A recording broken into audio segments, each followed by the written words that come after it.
बहुत समय पहले की बात है। एक छोटे से गांव में एक साधारण किसान अपनी पत्नी के साथ बड़ी सादगी और खुशहाली के साथ जीवन बिता रहा था।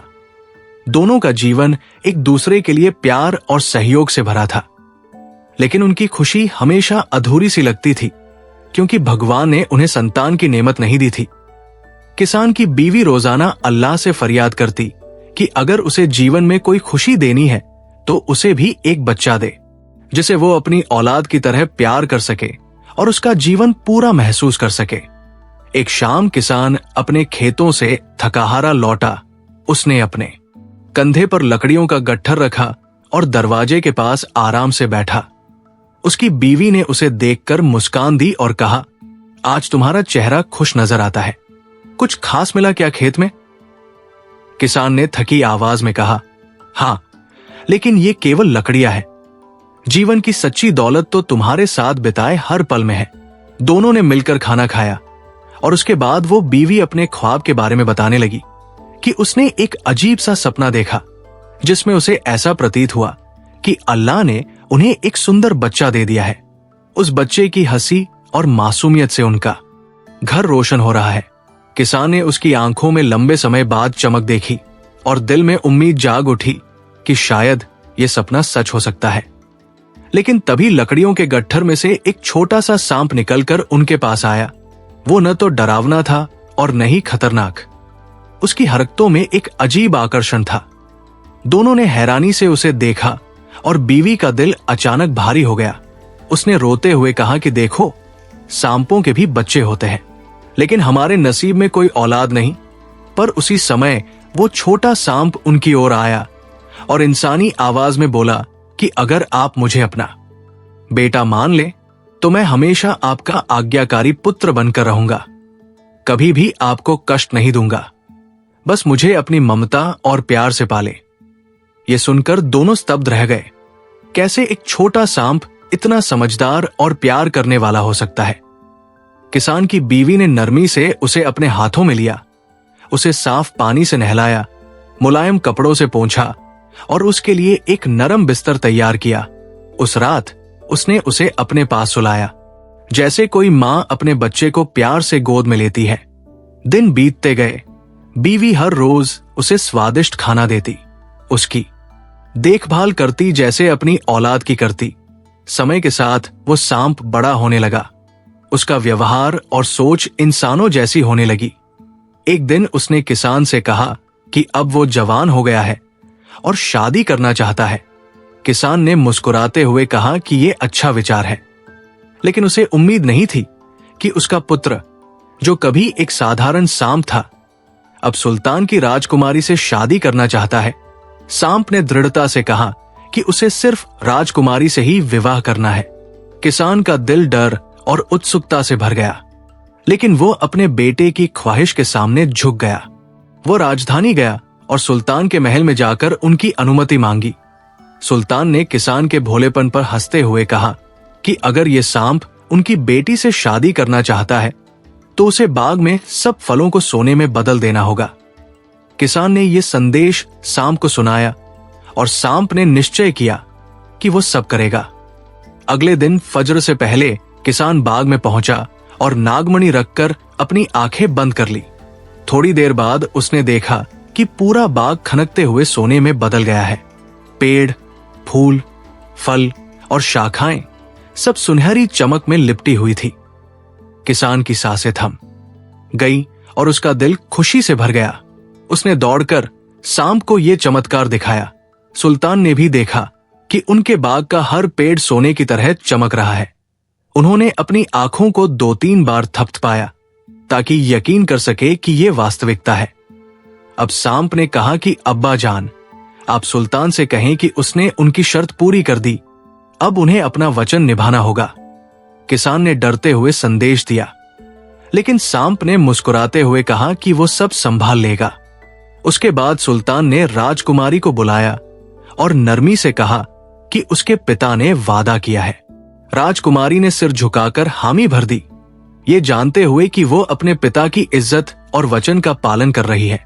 और इस तरह किसान, बीवी, सांप और राजकुमारी की ये कहानी एक अजीब मोड़ पर पहुंच गई। राजकुमारी ने अपने साहस और प्यार की ताकत से राजकुमार को वापस इंसानी रूप में लाने के बाद अब उसकी असली परीक्षा शुरू हुई, क्योंकि जादूगरनी के प्रेतात्मा और उसके पुराने जादुई प्रभाव अभी पूरी तरह खत्म नहीं हुए थे। राजकुमार को पूरी तरह से सुरक्षित रखने और उसके जीवन में स्थिरता लाने के लिए राजकुमारी को न केवल अपनी बुद्धिमत्ता बल्कि अपनी निष्ठा और धैर्य का भी प्रयोग करना पड़ा। उसने राजकुमार को महल में लाकर उसकी सुरक्षा सुनिश्चित की, उसके घावों का ध्यान रखा और उसे ये भरोसा दिलाया कि अब कोई भी खतरा उसे नुकसान नहीं पहुंचा सकता। राजकुमार ने महसूस किया कि इस पूरी कहानी में असली शक्ति प्रेम, विश्वास और इंसानी ममता में निहित थी। किसान और उसकी बीवी, जिन्होंने उसे बचपन से पाला और उसके जीवन में प्रेम और सीखों का बीज बोया, अब गर्व महसूस कर रहे थे। उनकी आंखों में खुशी और संतोष झलक रहा था। राजकुमारी ने महल के अन्य हिस्सों में भी व्यवस्था की ताकि राजकुमार को किसी भी प्रकार का असुविधा या खतरा न हो। इस बीच सुल्तान और सुल्ताना ने भी राजकुमार और राजकुमारी की इस वीरता और निष्ठा को सराहा और उन्हें अपने आशीर्वाद और सुरक्षा का भरोसा दिया। राजकुमारी ने महल के बगीचे में जाकर चारों जादुई परिंदों और उनके पंखों की शक्ति का सही उपयोग सुनिश्चित किया ताकि राजकुमार के घाव पूरी तरह से भर जाएं और वो हमेशा सुरक्षित रहे। इस दौरान जादूगरनी के प्रभाव और उसके पुराने जादुई तत्व धीरे धीरे खत्म होने लगे। राजकुमार का रूप पूरी तरह स्थिर हुआ और वो अब पूर्ण रूप से इंसान के रूप में था, लेकिन उसकी यादों में उस कठिन सफर की छाया अभी भी थी। राजकुमारी ने उसे समझाया कि उसकी सुरक्षा और जीवन की जिम्मेदारी केवल उसे ही निभानी है। राजकुमार ने अपने माता पिता और राजकुमारी का धन्यवाद किया, ये समझते हुए कि उसकी जिंदगी में अब कोई खतरा नहीं है और प्रेम और विश्वास की शक्ति ने उसे असाधारण परिस्थितियों से बाहर निकाला है। किसान और उसकी बीवी को भी उनकी सेवा और ममता के लिए सुल्तान ने सम्मान और बड़पन दिया। उन्हें महल के पास एक सुंदर निवास और उच्च ओहदा प्रदान किया गया ताकि उनकी इज्जत हमेशा बनी रहे। इस दौरान राजकुमारी और राजकुमार ने अपने रिश्ते को मजबूत किया। राजकुमारी ने अपनी समझदारी, धैर्य और प्रेम से साबित किया कि वो एक आदर्श जीवन साथी है। राजकुमार ने भी अपनी वफादारी और साहस दिखाया। दोनों ने मिलकर महल और राज्य में प्रेम, न्याय और सच्चाई का वातावरण बनाया। कहानी के इस हिस्से में हमने देखा कि साधारण इंसानों की ममता और प्यार, जादूगरनी की चालाकी और जादुई शक्तियों और राजकुमारी की निष्ठा और साहस ने कैसे मिलकर एक जादुई, रोमांचक और भावपूर्ण मोड़ पैदा किया। जैसे ही राजकुमार पूरी तरह स्वस्थ और इंसानी रूप में लौट आया, महल में खुशियों की लहर दौड़ गई। राजकुमारी की आंखों में पहले जैसी राहत और खुशी चमक उठी। उसने महसूस किया कि उसके साहस, धैर्य और प्रेम की शक्ति ने न केवल उसके राजकुमार को बचाया, बल्कि उसकी आत्मा को मजबूत और स्वतंत्र बना दिया। सुल्तान और सुल्ताना, जिन्होंने शुरू में राजकुमार के असली रूप पर विश्वास करने में कठिनाई महसूस की थी, अब गर्व और राहत से भरे हुए थे। उन्होंने देखा कि उनकी बेटी ने न केवल अपने प्रेम को साबित किया, बल्कि अपने साहस और समझदारी से पूरे महल और राज्य में सम्मान और न्याय स्थापित किया। किसान और उसकी बीवी, जिन्होंने 10 साल तक अपने घर में राजकुमार को एक बच्चे की तरह पाला और सिखाया, अब उन्हें सुल्तान की ओर से सम्मान, बड़ा निवास और उच्च ओहदा प्राप्त हुआ ताकि उनकी सेवा और ममता हमेशा याद रखी जाए। राजकुमार और राजकुमारी ने अपनी शादी की तैयारियां शुरू की। महल को सजाया गया, बागों में फूलों की खुशबू फैली, संगीत और उत्सव की आवाजें हर तरफ गूंज रही थी। शहर के लोग भी इस विशेष अवसर के लिए इकट्ठा हुए। चारों जादुई परिंदों की कहानी और उनके पंखों की शक्ति का जिक्र लोग कर रहे थे। ये सब देखकर एक अद्भुत और जादुई माहौल बन गया। राजकुमार और राजकुमारी ने मिलकर अपनी प्रेमपूर्ण प्रतिज्ञाओं का आदान प्रदान किया। उन्होंने एक दूसरे के हाथ थामे और जीवन भर साथ रहने का वचन दिया। इस दौरान राजकुमार ने अपने अतीत को नहीं भुलाया। उसने किसान और उसकी बीवी को अपनी शादी में आमंत्रित किया ताकि उनकी ममता और सेवा का उचित सम्मान किया जा सके। उन्होंने उन्हें महल के पास एक भव्य निवास और सम्मानित ओहदा प्रदान किया ताकि उनका जीवन हमेशा सुरक्षित और सम्मानजनक बना रहे। विवाह के समारोह में हर कोई खुशी और उत्सव में डूबा हुआ था।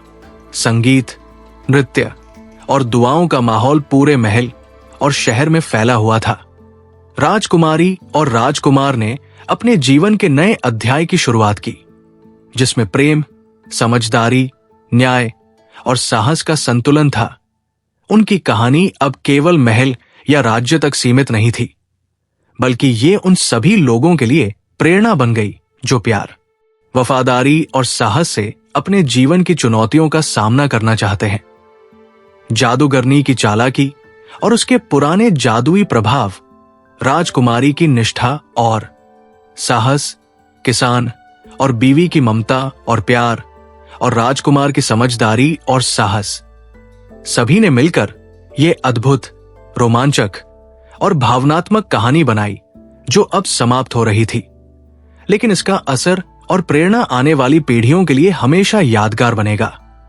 और इस तरह कहानी का ये अंतिम हिस्सा लगभग 1,500 शब्दों का लंबा, निरंतर, भावपूर्ण और रोमांचक पैराग्राफ बन गया, जो YouTube नरेशन के लिए पूरी तरह तैयार है, जिसमें प्यार, साहस, वफादारी, ममता और जादू का पूर्ण मिश्रण है। और यह सुनिश्चित करता है कि कहानी के सभी पात्रों का सम्मान, खुशी और स्थिरता के साथ समापन हुआ और श्रोताओं को एक गहरी संतुष्टि और भावनात्मक जुड़ाव का अनुभव मिलेगा।